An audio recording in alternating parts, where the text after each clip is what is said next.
Edtech Monday Africa is brought to you by the MasterCard Foundation's Center for Innovative Teaching and Learning in ICT and MasterCard Foundation's Young Africa Works.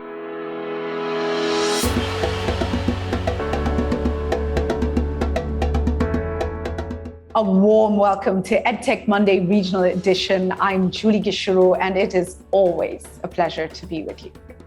Now, in the month of June, we will mark World Refugee Day, and the theme this year is Right to Asylum.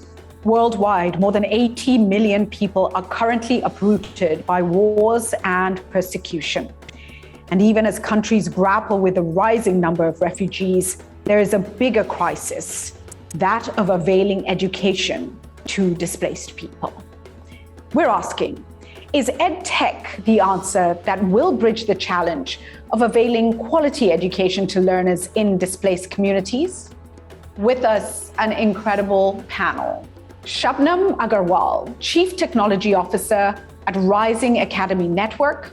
Rising directly serves 250,000 students across more than 700 schools in 3 countries in West Africa.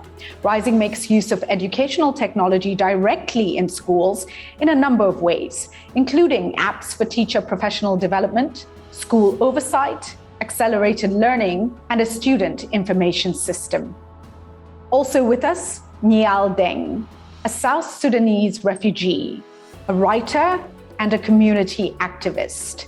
Niall spent 11 years in the Kakuma refugee camp in Kenya and now attends Huron University in Canada. Really great to have you with us, Niall and Shabnam. And just going straight into the conversation, Niall, I'll begin with you and your journey and your experience. You, as a refugee, lived in Kakuma for, I believe it's over a decade, 11 years. Take us through, first of all, how you got there, which is important to set the context, but then even as a young person needing to study, going to school, take us through your experiences and what do we need to keep in mind to deliver quality education for other young people who find themselves in these kinds of situations.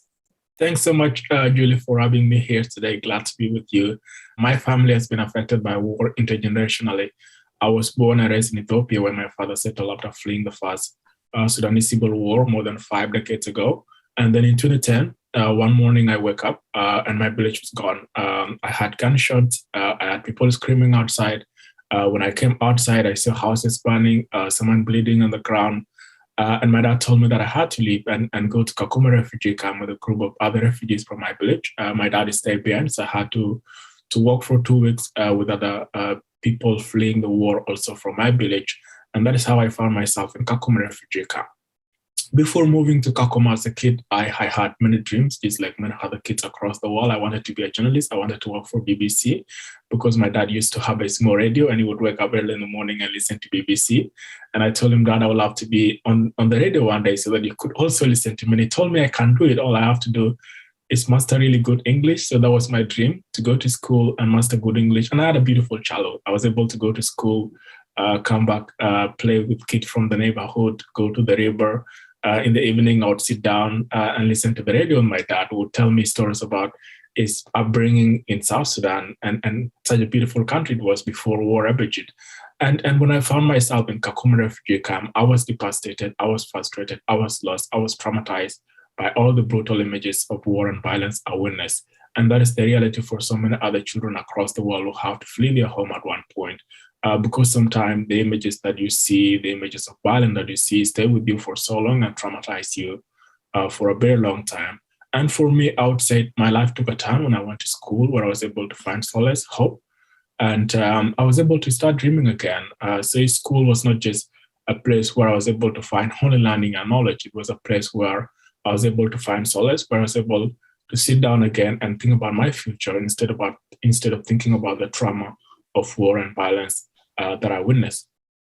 And for me and for most refugee children and for all refugee children, education is a ticket, is the holy ticket that we have to secure a more full and brighter future, not just for ourselves, but also for our communities.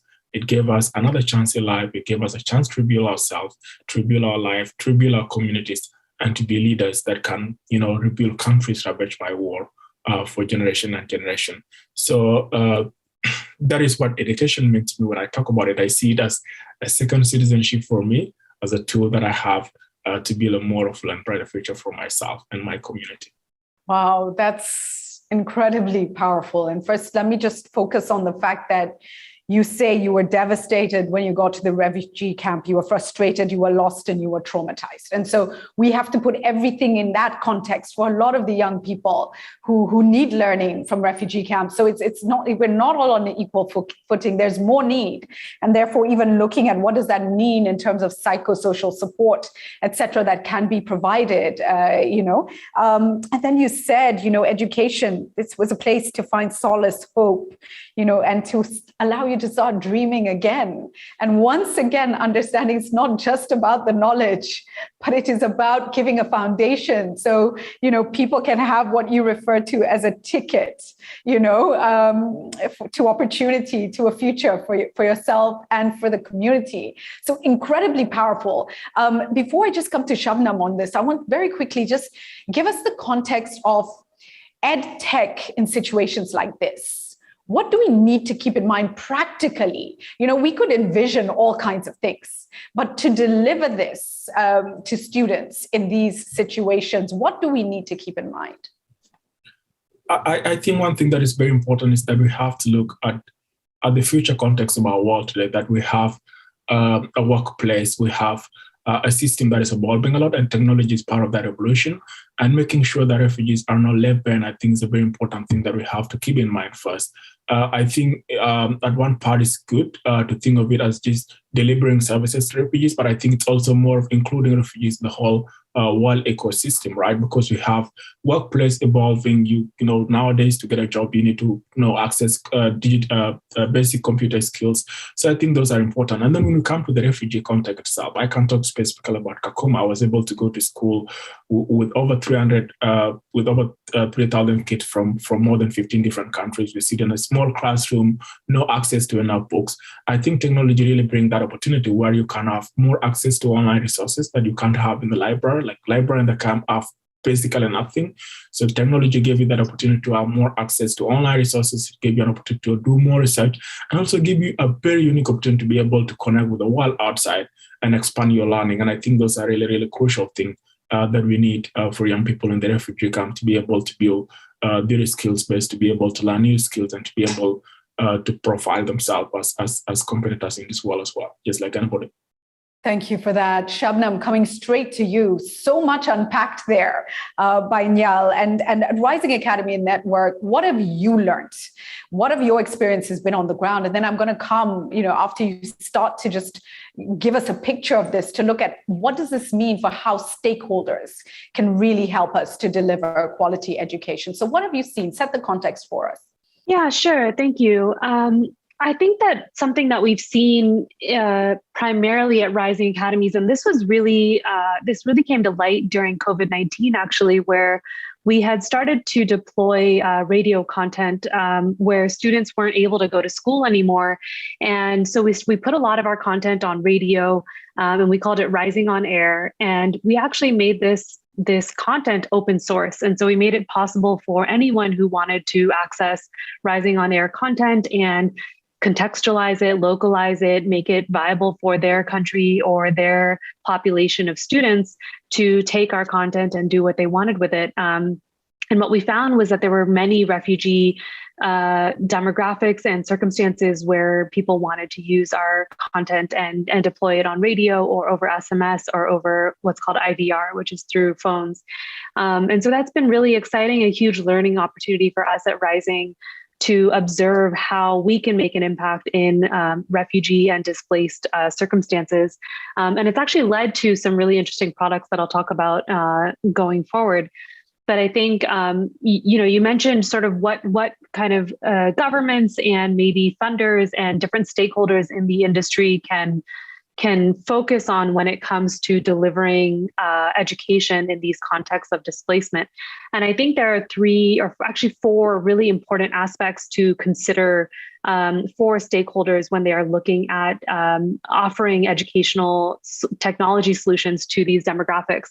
So first and foremost, while I completely agree with Nihal, I would say that On one hand, it's very important to bring students into the latest technology solutions and the internet and being able to kind of learn the computer skills.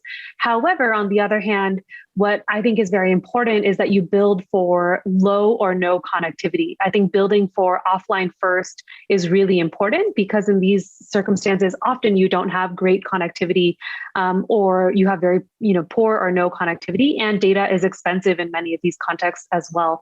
And so building for solutions that maybe can capitalize upon the internet when it's available, but still work and still be accessible and still be valuable when there is no internet, I think is very important.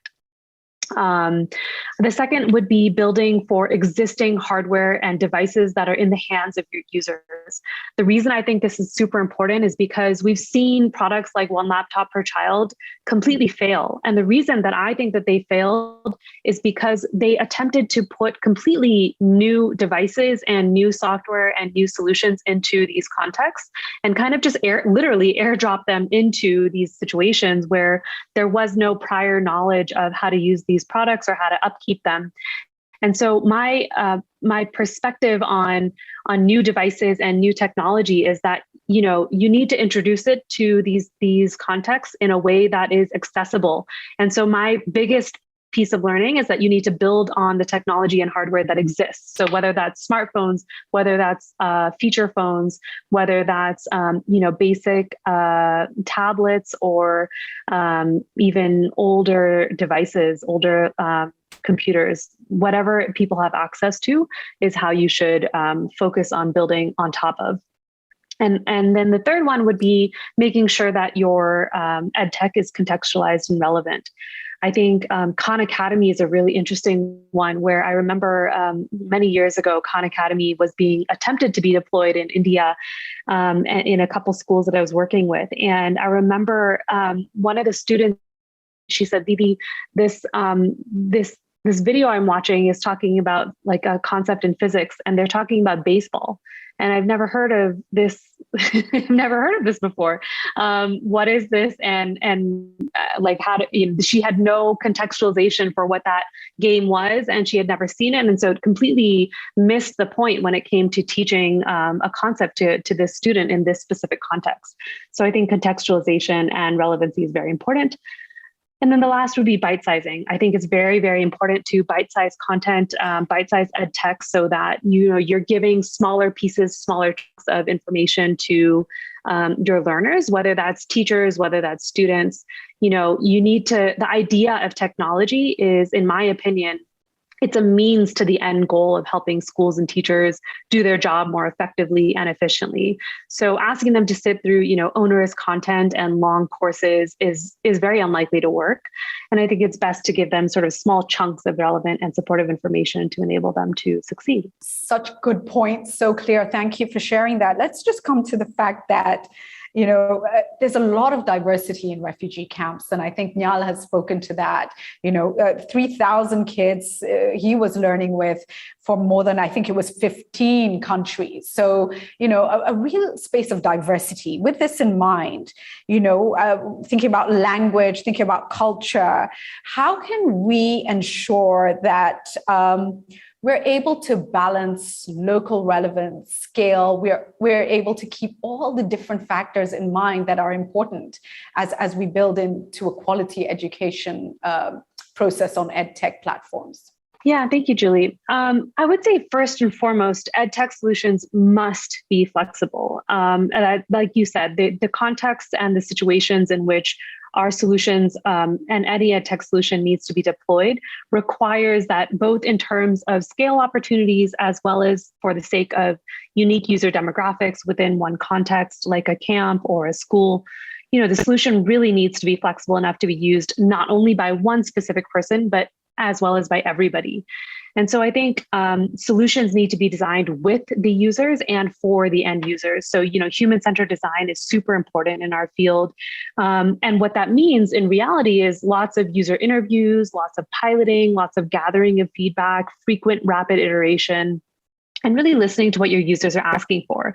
I would strongly urge people to never build inside a black box without any regard for what your users are telling you. If you really believe a solution is the answer, but your users keep telling you that this is not what they need, or they're not using the product,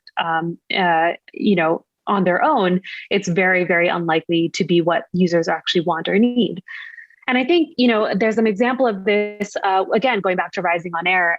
What we did when we built Rising on Air is we made the content as universally applicable and easily adaptable as possible, so that local providers could then adapt it to their local context themselves.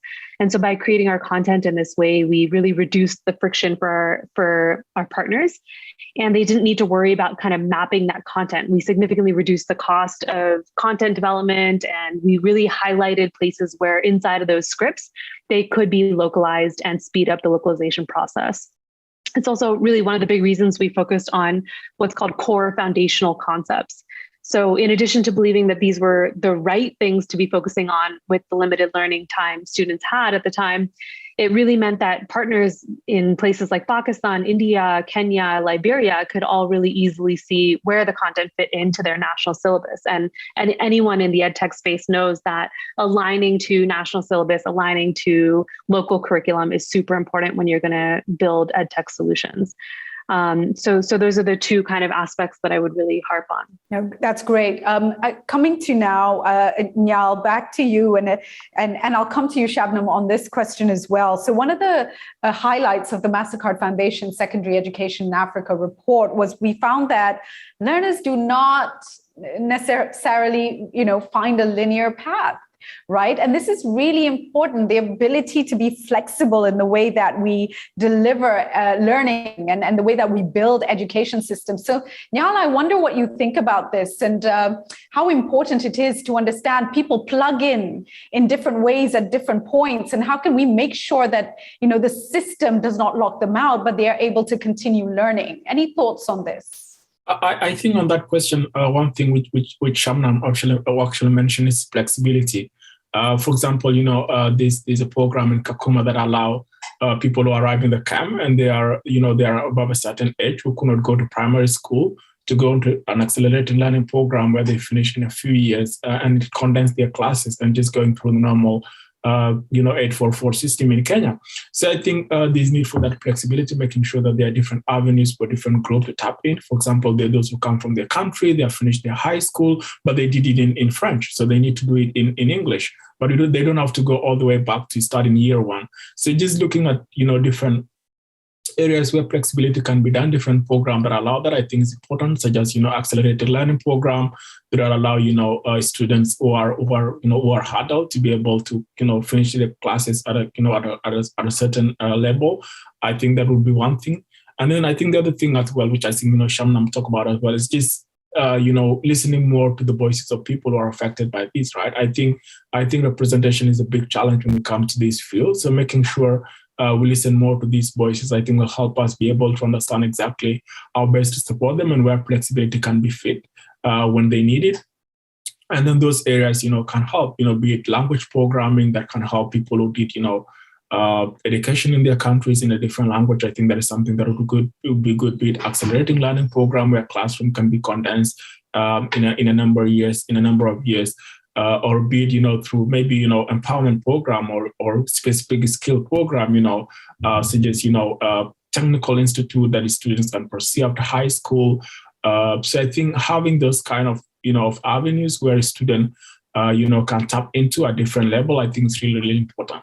Thanks for that, Shabnam. Yeah, thanks. I think that's exactly spot on. I think that flexibility of products, and I'll give you an example actually. So with the Rising on Air content that we had so much interest in during COVID-19, we started to ask ourselves at Rising, what can we do to sort of take all this really fantastic content that we're seeing a lot of engagement around and sort of make it flexible enough for students to engage with it even beyond COVID-19, beyond radio content. So we started to think about a chatbot solution called Rory, and it's a WhatsApp chatbot where we started to kind of take that content and make it viable for students to kind of access the content at whatever pace and at whatever kind of non-linear progress they wanted to make into the content.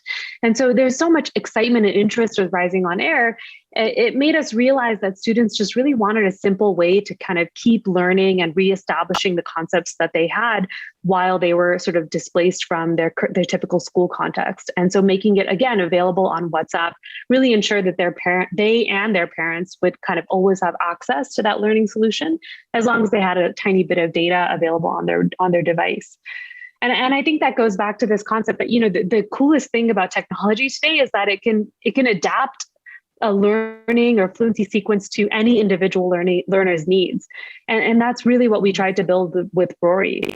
We don't assume in Rory that you know today what you knew yesterday, nor do we assume that you'll move kind of at the same forward progress or same pace as the student who sits next to you in class.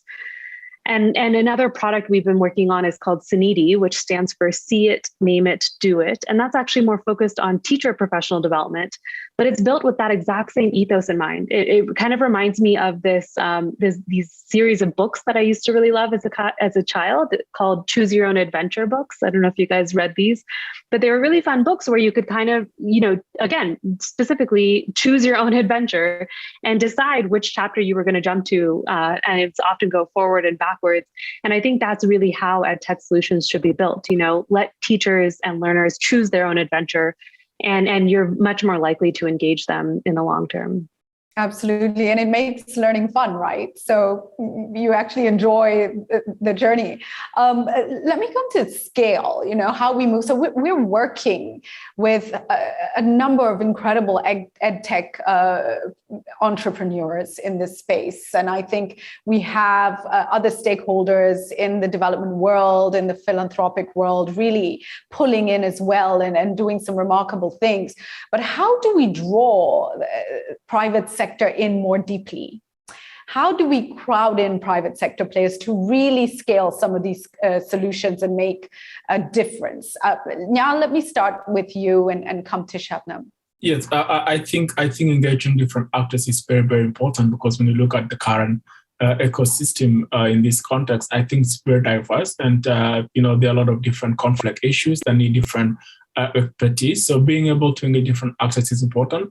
And I think when it comes to these actors, I think there's always a gap in how different actors are engaged. For example, how humanitarian organization engage refugee-led organization, I think there's a big gap. So just being able to recognize that all these actors are important, be it, refugee-led, be it international organization. So having all these different actors on board, I think is really important. And then the other thing as well, which I think I talk about earlier, is just engaging communities. I think these communities can be actors as well in just being able to scale these solutions. Because for us to be able to know the effectiveness of these solutions, we have to learn from these communities, because they're the one we're trying to impact. So if it doesn't work for them, that means it is not working for everyone.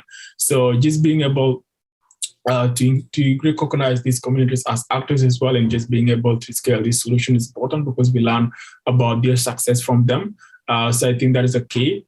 And then I think the other one would be just to be more proactive in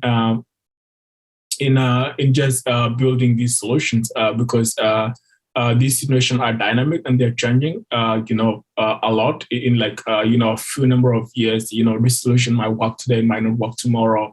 So just being able to have a system where you continuously engage with different actors, I think is important. And one thing also would be, this continuous engagement, should be through, let's say, a platform where these different actors can come and share experiences, share knowledge, share best practices.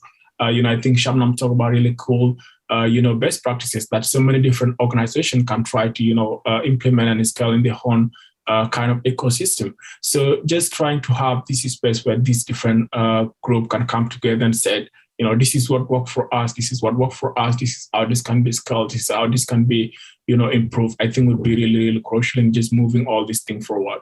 Thank you. So important, that point that we need to understand who the critical actors are and bring them all to the table and give them all voice, learn from each other, convene, gather, hear from each other. Thank you for that. Shabnam, your thoughts? Yeah, thank you. I think this is one of the big misnomers in our industry that we cannot make a profit in serving some of these contexts and serving, building edtech solutions for low-income learners or for displaced learners, especially when it comes to refugee contexts. Like you said, I think it's often very hard to get for-profit entities to get excited about it. But I'll give you one example of something that we saw when we were building Rising on Air. We actually partnered with McKinsey, which again is an organization, a for-profit organization you really wouldn't expect to be excited about this space. But we partnered with McKinsey and a local organization called Al-Sama in Lebanon. And we were providing them English and math education to Syrian refugees across 5 communities. So it was approximately 1,000 students were getting this content. And initially, they were using kind of the Creative Commons scripts that we developed through Rising on Air with the audio content. But then we also gave them access to our curriculum materials and then our accelerated learning called Faster Reading, which helped them with their learning. And in total, the project actually reached, again, 1,000 students from grades 3 to 6, which is really cool.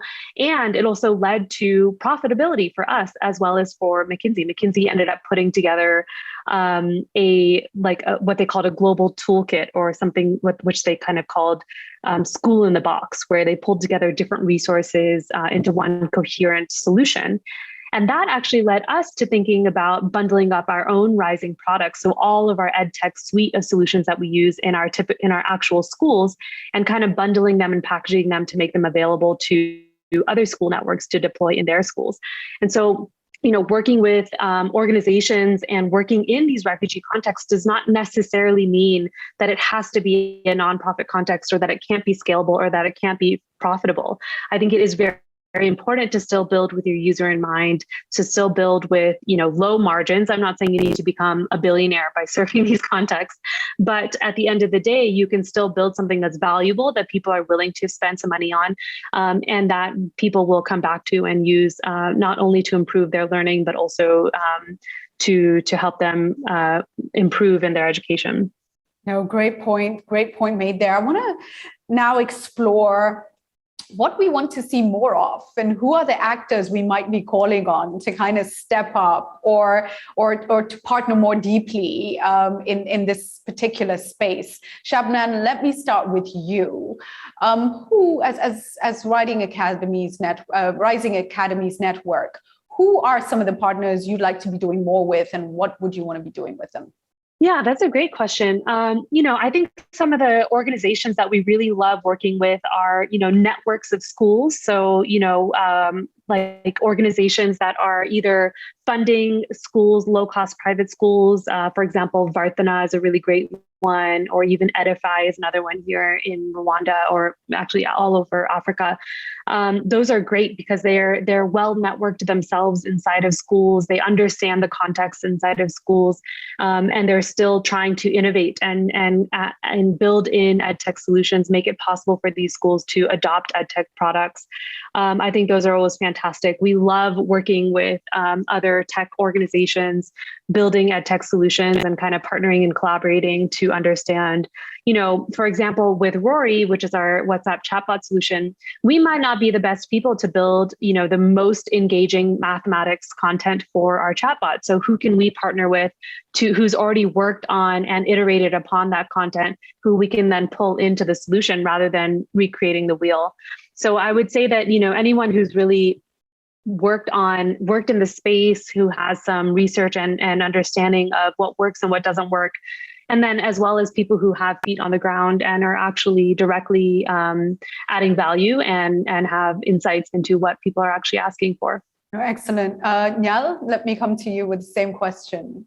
Yeah, I think for me it would be different actors that are involved in this space. For example, technology company, I will talk about a project in Kakuma that is being inspired by UNHCR and Microsoft that engage reskill refugee youth, after high school. So it gave them opportunity to learn digital skills and to try to look for, jobs online. So I think the first thing would be to just understand the different actors in this space that are involved, be it technology companies, be it, schools, as Shannon talked about some of them, be it, foundations. So to be able to engage all these different actors that work in this space and just try to bring them, and even, service providers, for example, in Kakuma, Bonafont Foundation is working closely with Safaricom to implement the Instant Network School.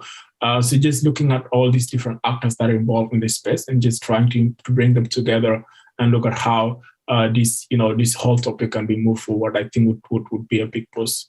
Thank you for that. It's always so important to understand the perspectives of the user of any kind of technology. What do they need? What's most convenient? What are the challenges?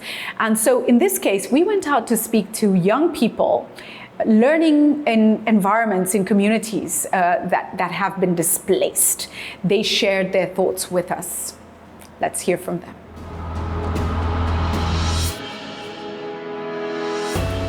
I'm a learning facilitator at JSUD Worldwide Learning, facilitating professional courses. I'm also a student at Southern New Hampshire University, doing my degree currently.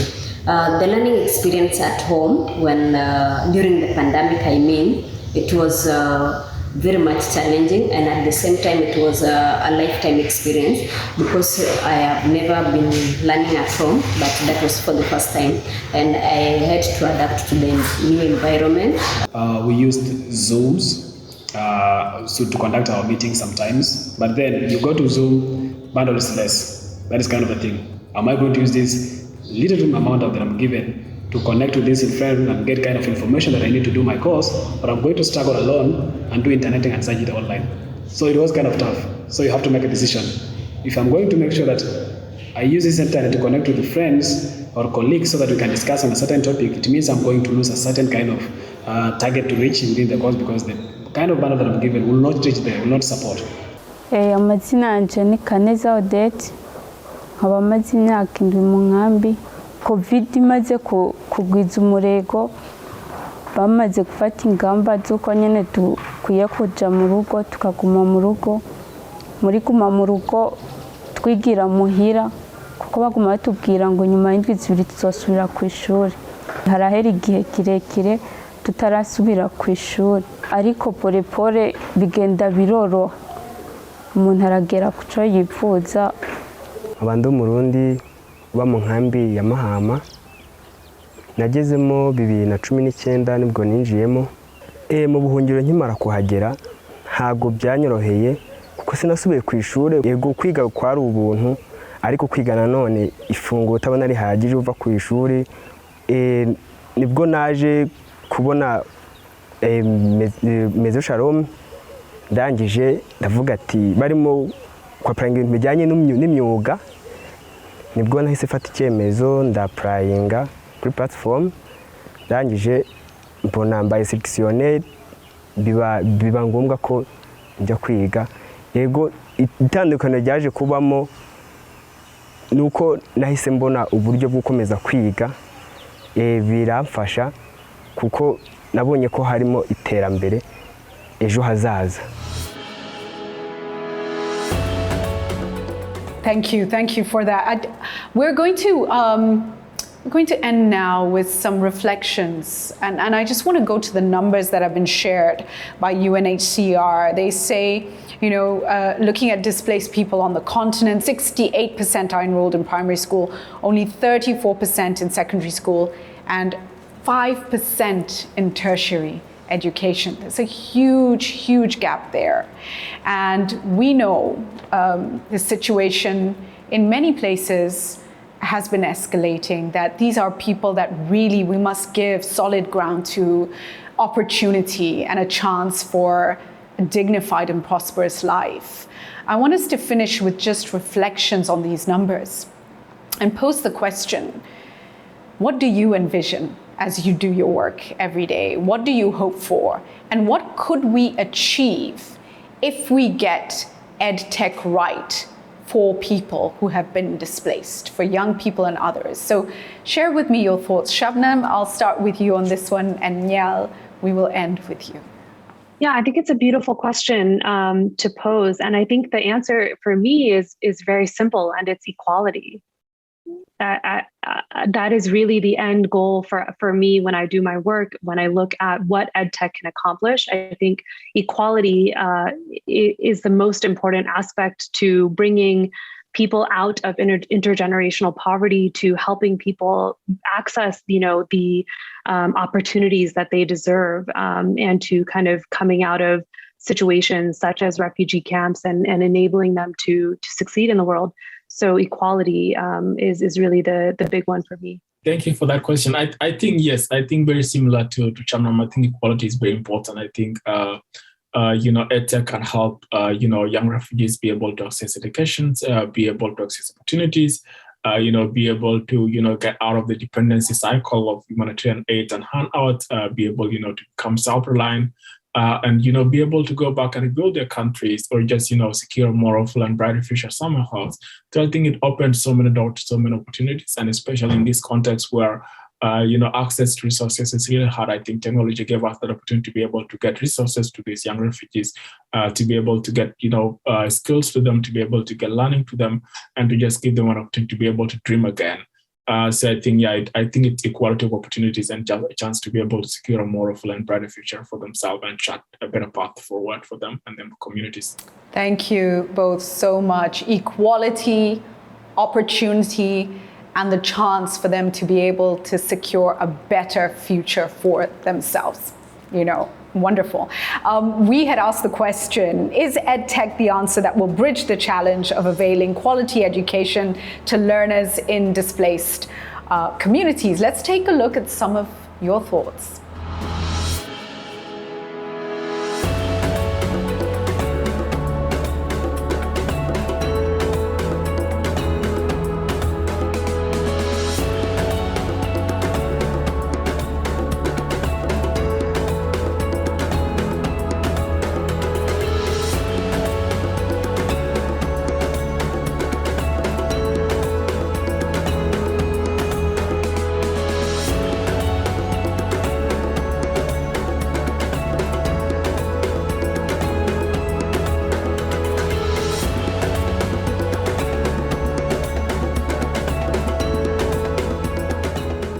And so once again, thank you to our panelists and to you for joining.